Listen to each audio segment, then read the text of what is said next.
is Bobbie Jean, and I'm here with Chip today, and he's a real estate attorney here in Jacksonville. Thanks for coming out today. Anytime. Thanks for having me.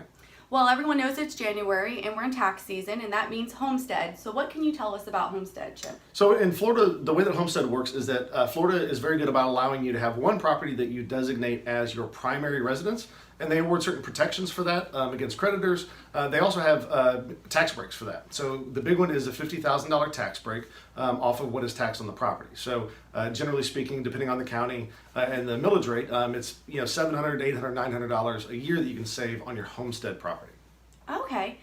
Another thing that's been brought to my attention is if you actually sell in the last year, you can do portability credit. Can you tell us a little bit about that? Yeah, sure. So homestead portability is very simply defined as the difference between the just market value and the assessed value of the property that you just sold, as long as you had homestead on that property. Okay, so Florida is trying to keep people in the state. They're trying to keep people in the state with primary residences. And so they're awarding a tax credit called homestead portability, or the Save Our Homes credit.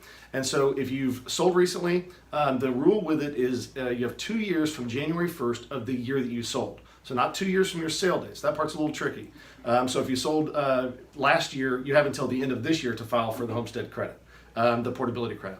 And so what that is they'll give you the $50,000 homestead credit that you already get. And then if there's a difference between your just market value and your assessed value on the previous property that you sold, you can also take that with you and tack it onto the $50,000 that you're not taxed on.